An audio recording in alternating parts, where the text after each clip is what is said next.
বুকিস্ক presents গপ্পপট। নমস্কার বন্ধুরা, আপনাদের সকলের জন্য গপ্পপট এবার থেকে নিয়ে এসছে সপ্তাহে একদিন না দুদিন দুটো করে গল্প, বৃহস্পতিবার এবং রবিবার।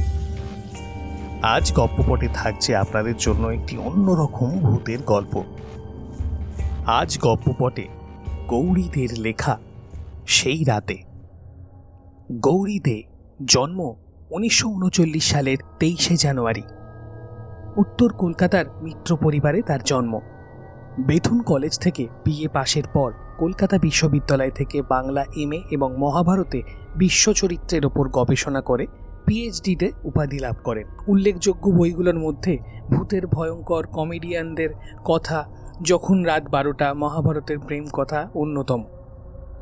1980 সালে শান্তিনিকেতন থেকে সঙ্গীতে গীতভারতী উপাধি প্রাপ্তি, চতুরঙ্গ সেমিনার ক্লাবের সভাপতি এবং রামমোহন লাইব্রেরিতে প্রাক্তন সহসভাপতি। 1972 সালে আকাশবাণী বাংলা কথিকা বিভাগের শিল্পী নির্বাচিত এবং 1975 সাল থেকে 2004 সাল পর্যন্ত দূরদর্শনে DD7 চ্যানেলে নির্বাচিত শিল্পী রূপে স্বীকৃতি। আজ গপ্পপটে তারই লেখা একটি ছোট ভূতের গল্প, সেই রাতে। তাহলে শুরু করছি গৌরীদের লেখা সেই রাতে।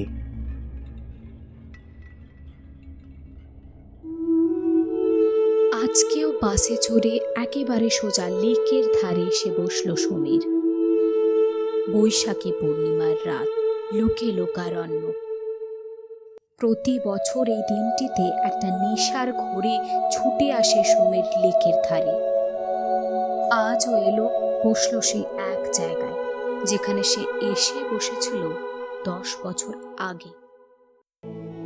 চারিদিকে তাকালো অনুসন্ধিৎসু চোখে, সেই পরিচিত মুখগুলো আজও দেখতে পেল না। তাকালো কচুরিপানায় ভরা কালো জলের দিকে। মনে পড়ে গেল 10 বছর আগের এক দৃশ্য। সমীর তখন স্কুলের ছাত্র।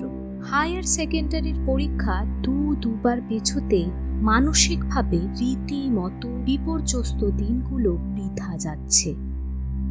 এরপর ভবিষ্যতে চাকরির বয়স যদি পার হয়ে যায়, না, আর ভাবতে পারেনি সমীর। বাসে চেপে একেবারে সোজা লেকের ধারে চলে এসেছিল শুধু মনটাকে একটু অন্যমনস্ক করবার জন্যে। সেদিনও ছিল বৈশাখী পূর্ণিমা।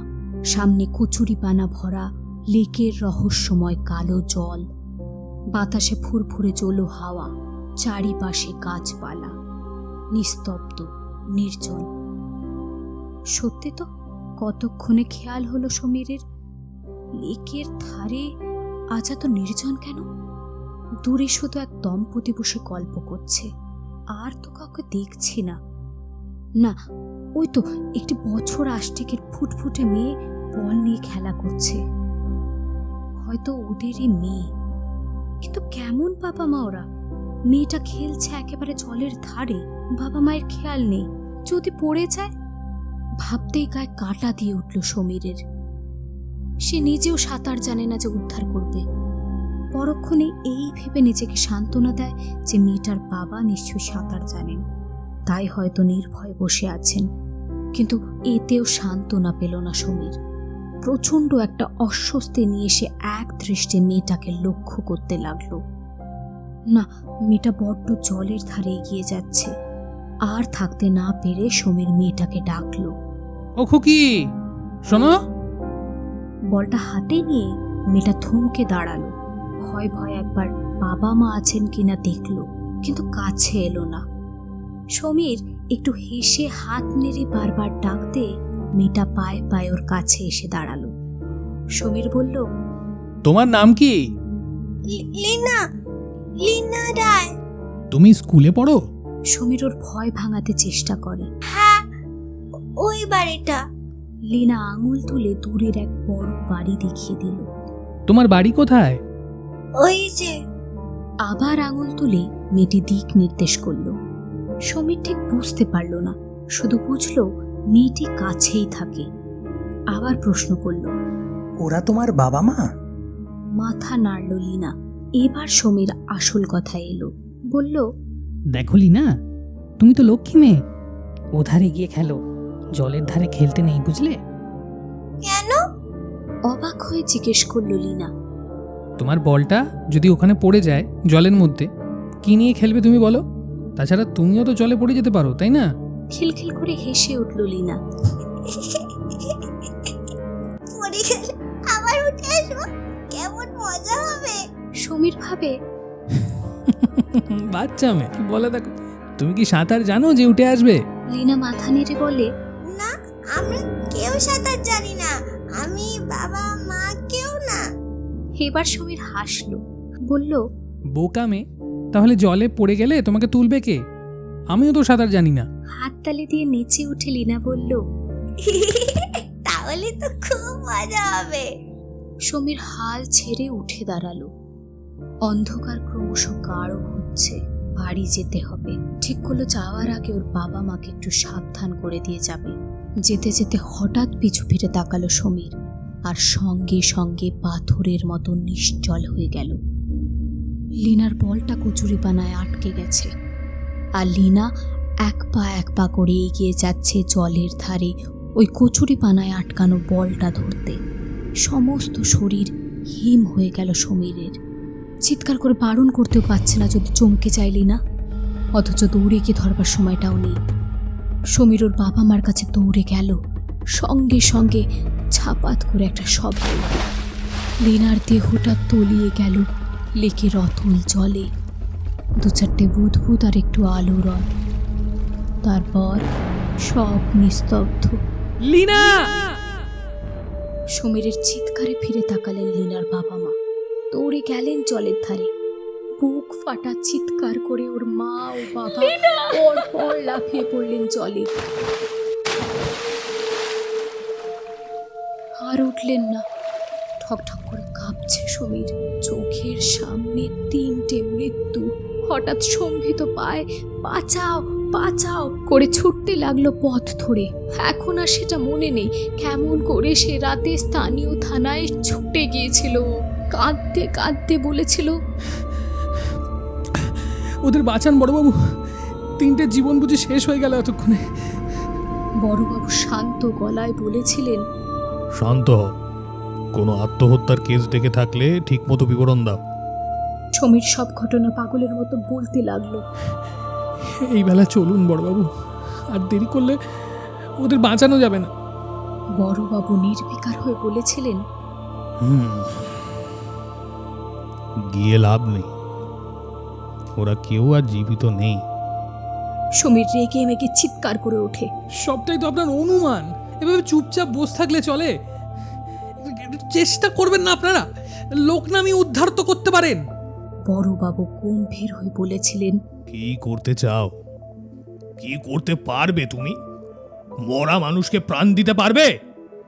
ওরা আর বর্তমান নয়, অতীত হয়ে গেছে। চেঁচিয়ে কি যেন একটু বলতে গেছিল সমীর। তাই বলে মানে বড়বাবু চুপ করিয়ে দিয়ে বললেন, মানুষের সাধ্য আর কতটুকু বলো যে সব সময় মনে রাখবে?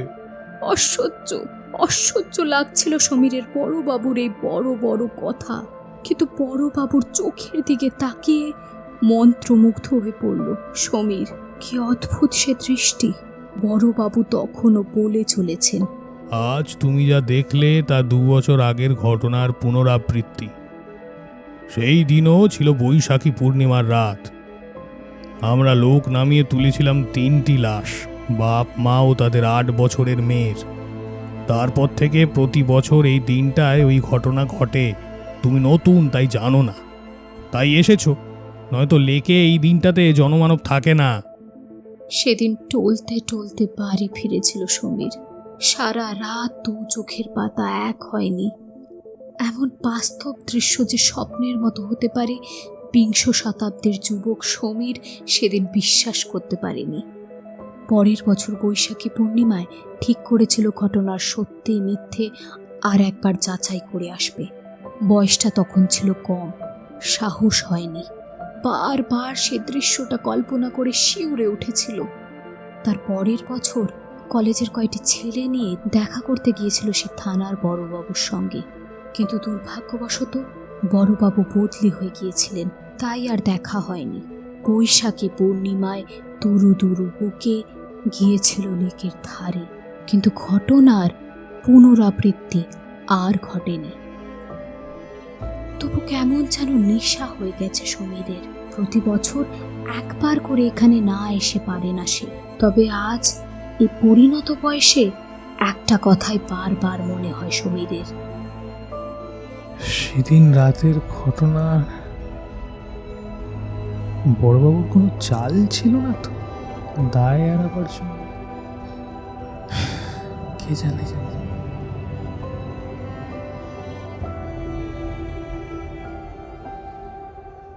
এতক্ষণ শুনছিলেন গৌরী দের সেই রাতে গল্প পাঠ। আমি মোহিনী। বিভিন্ন চরিত্রে রবিনা এবং সৌমিক।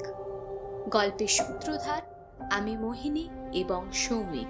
সাউন্ড ডিজাইন এবং পোস্টার ডিজাইন আমি মোহিনী। আজকের মতো এইটুকুই। আবার আমরা ফিরে আসবো নতুন এক গল্প নিয়ে। ততক্ষণ আমাদের এই প্রচেষ্টা যদি আপনাদের ভালো লেগে থাকে, লাইক, কমেন্ট এবং সাবস্ক্রাইব করতে ভুলবেন না।